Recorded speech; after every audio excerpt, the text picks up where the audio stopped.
Siema przygodooglądacze. Jestem właśnie na wyspie São Miguel i mieszkam tutaj od miesiąca. Jestem na Azorach, na środku Oceanu Atlantyckiego. Chciałbym się z wami podzielić jakimiś moimi uwagami, przemyśleniami, jakimiś poradami. Jeżeli będziecie planować swoje wakacje, będziecie chcieli tutaj przyjechać, to przynajmniej będziecie wiedzieć co i jak. A więc zaczynamy. Zacznę może od tego, że przyjazd na Azory zimą to zdecydowanie dobry pomysł. Jak widać na załączonym obrazku. Każdy wie, jak Polska wygląda w tym okresie, więc jeżeli chcesz naładować swoje baterie, tak by znowu były zielone, to przyjedź na Zieloną Wyspę. Kolejnym argumentem za tym, żeby przyjechać tutaj zimą, są koszty. Ceny zimą w okresie pozasezonowym są zdecydowanie mniejsze. Jeżeli chcesz popodróżować dookoła wyspy, to na pewno będziesz musiał wynająć samochód. Zimą koszt wynajmu samochodu za jeden dzień to około 15-20 euro. Latem cena samochodu za dzień potrafi kosztować nawet 150 euro. To samo się tyczy cen hoteli, około 15-20 euro za hostel za noc razem ze śniadaniem. Hotele są trochę droższe, ceny wahają się od 30 do 40 euro za noc. Azory są usytuowane na środku Atlantyku, dokładnie na styku trzech płyt tektonicznych: euroazjatyckiej, afrykańskiej i północnoamerykańskiej. Wyspy powstały w wyniku wysokiej aktywności wulkanicznej, dlatego znajduje się tutaj dużo gorących źródeł. Za większość z nich trzeba płacić. Na wyspie São Miguel znajduje się jedno miejsce, które jest darmowe i nazywa się Ponta do Ferreira. Ponoć na innych wyspach, takich jak Fayal czy Flores, jest więcej darmowych źródeł, ale nie wiem, bo tam nie byłem.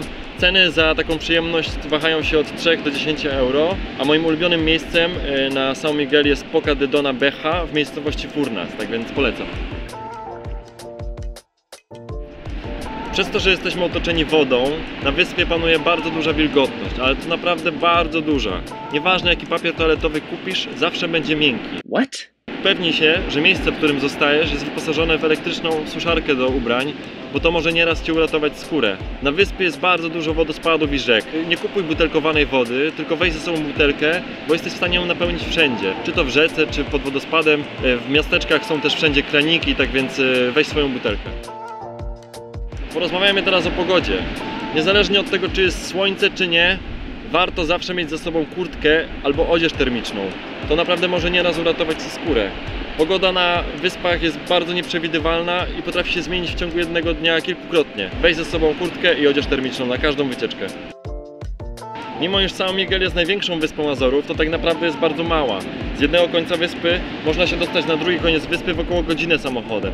Jeżeli masz auto i zostajesz tu 3-4 dni, a najlepiej to tak chociaż z tydzień, to naprawdę jesteś w stanie zobaczyć większość miejsc. Zachęcam Was do nieplanowania swojej wycieczki przed przyjazdem. Tutaj naprawdę wszędzie jest pięknie. Na Google Maps znajdziesz nawet najmniejszy wodospad. Sprawdź coś w Twojej okolicy i tam pojedź. Te najbardziej turystyczne miejsca są często przereklamowane. Nieraz można się niemiło zaskoczyć. Albo może być też tak, że będziesz mieć wysokie oczekiwania i nagle będzie wielka mgła albo deszcz i nie zobaczysz tego, co przedstawiało zdjęcie w internecie i będzie smuteczek. Pozwól sobie na jakąś spontaniczność. Nie wiem, wejdź na nieplanowany szlak, przyjrzyj się z bliska egzotycznym roślinom albo poczuj zapach. Napij się wody z wodospadu, albo pomedytuj chwilę na klifie. To pomoże Ci odpocząć i pobyć przez moment ze sobą i z naturą. Zobaczysz, że wrócisz ze swoich wakacji bardziej wypoczęty i zadowolony, że zrobiłeś coś po swojemu.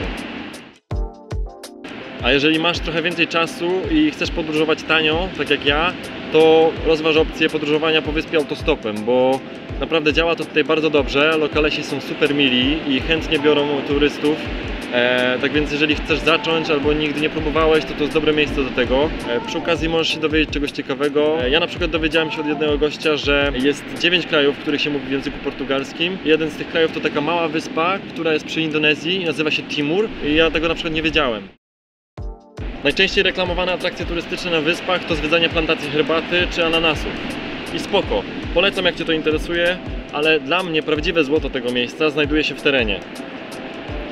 Zawsze będę zachęcał do aktywnego spędzania czasu, dlatego polecam piesze wycieczki albo rowerowe. Jeżeli chcesz się dowiedzieć, jakie szlaki są w Twojej okolicy, to polecam aplikację All Trails, która działa w wielu krajach. Jeżeli lubisz adrenalinę, to możesz też spróbować tej paralotnictwa albo canyoningu. To takie chodzenie z przewodnikiem w piance, kasku i kamizelce wzdłuż rzeki, skakanie do wody z wysokości, ale sam tego nigdy nie robiłem, więc nie wiem do końca jak to działa. Jest tutaj bardzo dużo pięknych plaż, klifów, dzikiej przyrody, punktów widokowych, z których można też obserwować wieloryby, dlatego warto wziąć ze sobą swoją lornetkę.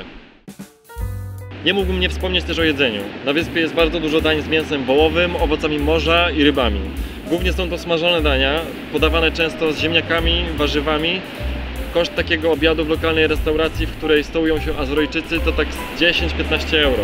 Jeżeli chcesz spróbować czegoś naprawdę wyjątkowego, to w miejscowości Furnas znajdziesz restauracje, które serwują dania przygotowane w specjalnych kotłach, umieszczonych w ziemi i podgrzewanych za pomocą gorących źródeł. Ceny takich dań zaczynają się od 40 euro i jest to raczej zrobione pod turystów. Ale jak lubisz takie atrakcje, to śmiało. Za to moim największym zaskoczeniem tego wyjazdu były ceny alkoholu w barach.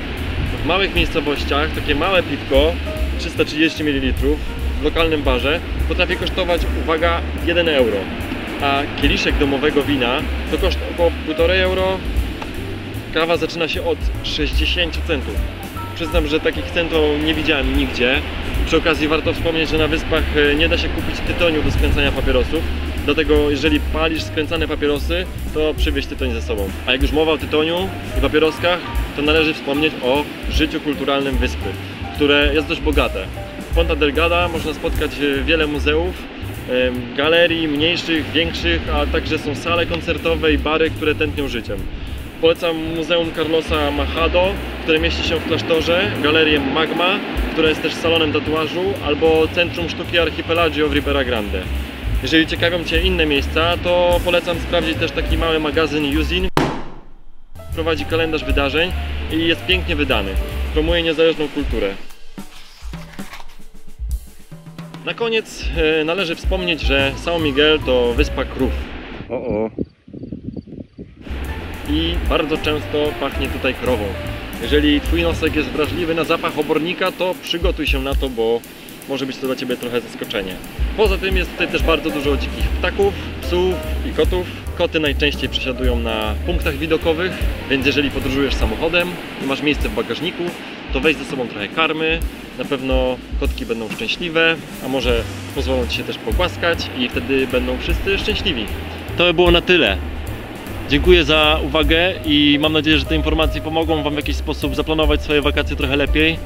Z tym, że nie przesadzajcie z tym planowaniem, bo warto pozwolić sobie na odrobinę spontaniczności. Jeżeli podobał Ci ten filmik, to zostaw lajka, zasubskrybuj mój kanał gdzieś tam, włącz dzwoneczek, zostaw komentarz. Jeżeli jest coś, o czym jeszcze można byłoby powiedzieć albo zapomniałem, to podziel się tym. Na ten moment żegnam się z Wami. Ahoj przygodo, ciao!